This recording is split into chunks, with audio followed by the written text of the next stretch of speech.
Please welcome Memphian and hospitality entrepreneur, Stuart Lloyd Cohen. Thank you. Thank you very much. Probably wondering, who is this guy? Why is he here? And why is he qualified to be speaking on stage at this really important event? Well, I'm going to answer those questions. First of all, you probably already heard how I'm speaking, that I'm not from around here. That's not really true, though, because I did move here. I'm your neighbor now. I moved here 4 years ago from New York, specifically from Long Island. That's what I thought. And usually when I say that, it elicits two questions. Question number one is, why? How'd you end up in Memphis? And number two, do you like it here? So let me address those right up front. Number one, why? Well, a girl. Now, if you want all the romantic, mushy details, you could buy me a bourbon at the reception. I'll be happy to tell you, because it's a real, true, beautiful love story. And after the first bourbon, you will hear my Long Island accent come shining through. And the answer to the second question, do I like it here? The answer is no. I love it here. Hello. Are you kidding? And I love it here for so many reasons. It would take me all day to tell you, between the music and the food and the culture and the cost of living. But it's mainly because of you, the people of this town, people of Memphis. I truly feel like now I can say truly in my heart that this is my town, my city. You are my neighbors, and I'm just thrilled to be here. I really love it. But that doesn't answer the question how I'm qualified to be up on stage. So let me ask you a question, which is, I would imagine all of you are involved in some kind of a business, product, or service that brings tourists into Memphis. Is that right? Let me see your hands if that's true. And keep your hands up, please, if within the last 4 years you have seen any particular bump in sales, any raise in numbers. Keep your hands up. Almost everybody here. And you know who you have to thank for that? Me.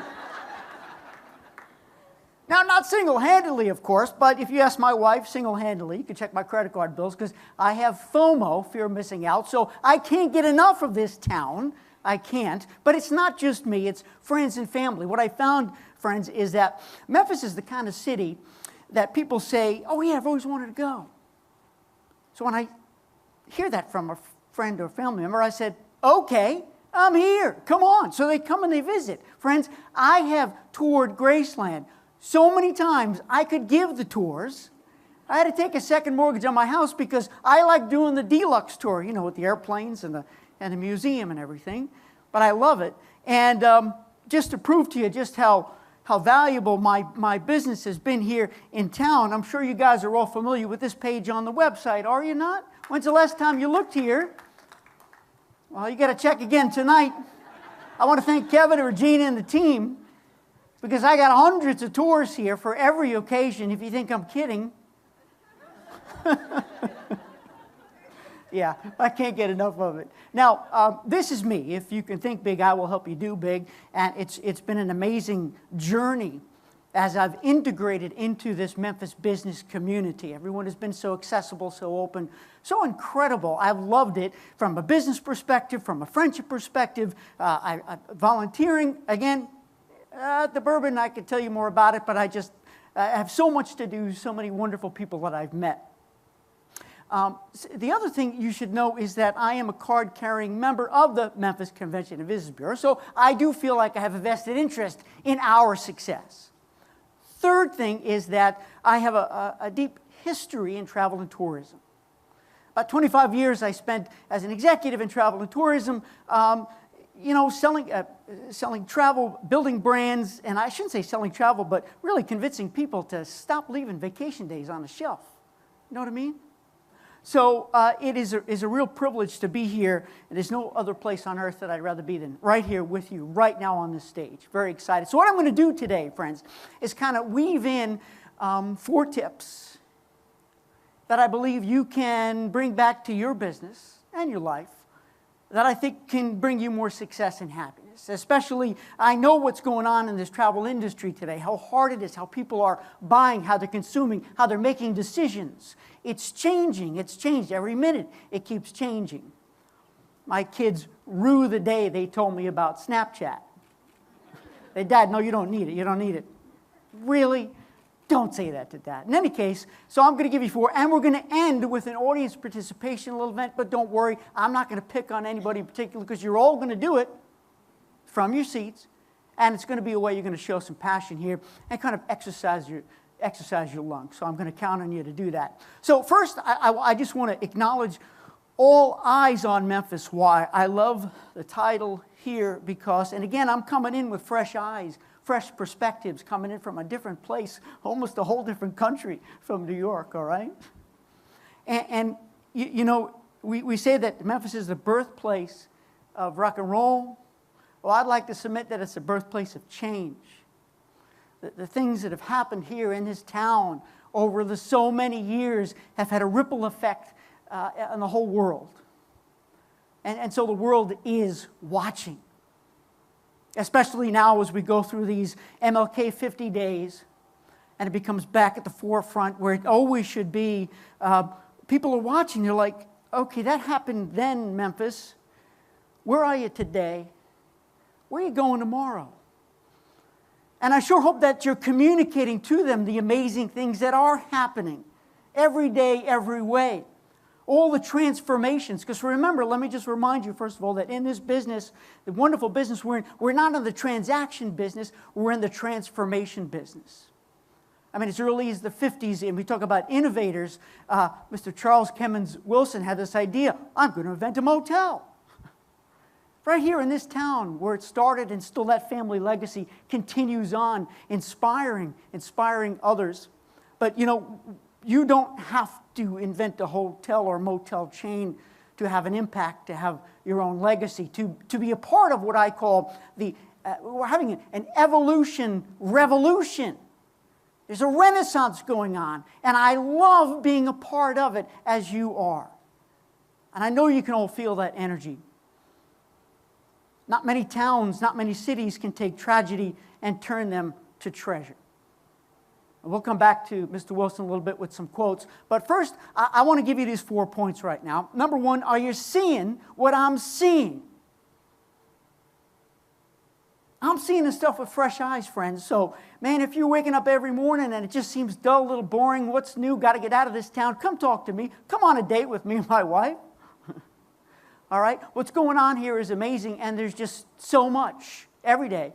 So what I'd like to suggest you do is, if you haven't already done, get up and get out. Take each other's tours. Eat each other's food. Listen to each other's music. Sleep in each other's hotels. Not with each other, just... I don't want to get in trouble there. Show me your Memphis. Your Memphis. Because your experience is unique, is special. And you know what consumers out there want? They want to know where do the locals go, right? You know that. What do you do? So showcase it, talk about it, live it, and never forget what's going on here. The changes that are happening, whether it's a central station across town, or it's you know, the punch that's potentially going into the Pinch District, right? The boards are coming off the buildings. Things are happening. There's an revolution going on. That's number 1. Number 2, don't be the Office of Business Prevention. As entrepreneurs, as business people, man, it's easy for us to get in our own way, to blame the consumer, and just to get tripped up and not realize the opportunities before us and how we can overcome challenges and stay ahead of the curve as we compete with other cities. Because again, what we have here in Memphis is unique in the world. We're in the history timeline of this world, unlike any other city. So here's what I'd like to suggest you do is go back and really know if I can find you. If I'm that consumer saying, I'm thinking of going to Memphis, but can I find you? I'm not going to get into SEO and all this kind of website stuff, but man, I've got to be able to find you. And when I get there, will I like you? Well, I like what I see. Friends, I don't have to tell you that it takes minutes. Maybe a minute. For someone to come to your website, knock on your door, and look and say, nah, I don't need you. And what happens if they don't buy your product, if they don't use your service? Sometimes they do it themselves and they make mistakes. They need you. They need you so they don't miss anything.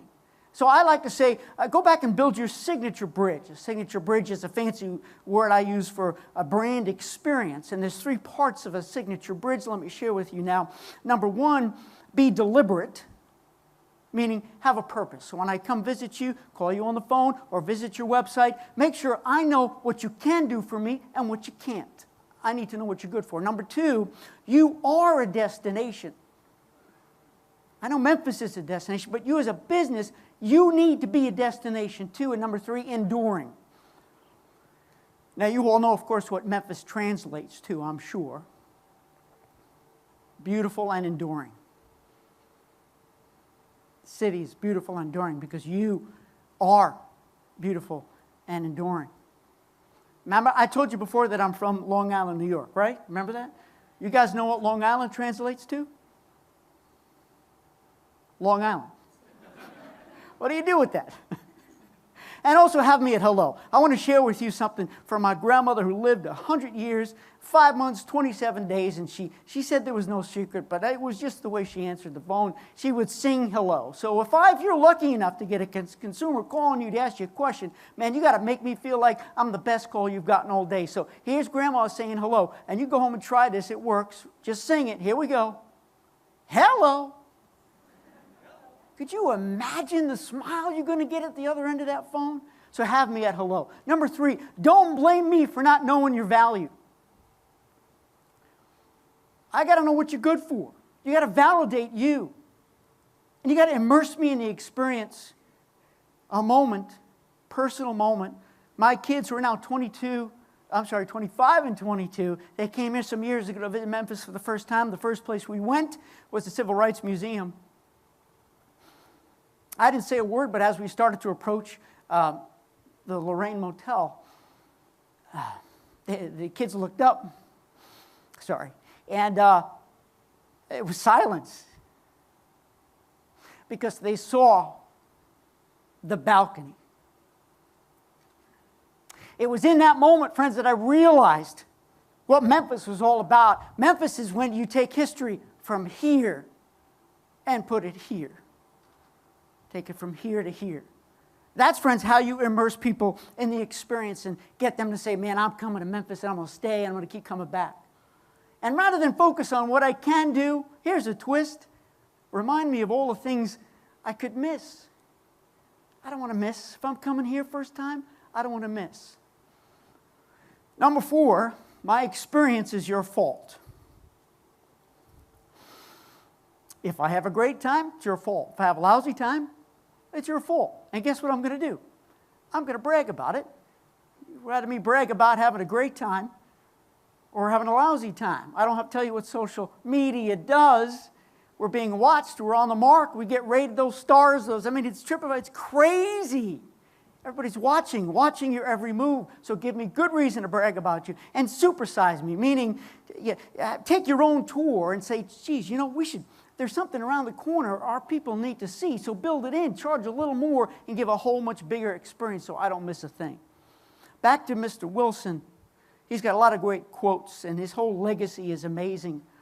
But I really love this one. There are 2 ways to get to the top of an oak tree. One way is to sit on an acorn and wait. The other is to climb it. Friends, sitting on an acorn hurts. But I know you guys are climbing that tree because you're here at this conference and you're committed, you're passionate, you want to see it successful. And of course, you've all seen this one. I love this because this really ties the eyes together. The eyes together. Positive action by all of us will keep Memphis growing. And now for the audience participation, I want to hear you louder than the person sitting next to you. The people on the paddle boats at Shelby, I want them to hear us, so here's a chance to exercise your lungs. Make me proud, make me proud. All you need to do is just repeat after me in a beautiful way. Sing it. Repeat after me. Here we go. I am Memphis. I am Memphis. One more time with a slightly different emphasis, okay? I am Memphis. I am Memphis. Give yourselves a nice round of applause. Beautiful. That was beautiful. Ladies and gentlemen, I want to thank you. Can I get an amen? Man, I could never get that in New York. Thanks, everybody. Good luck.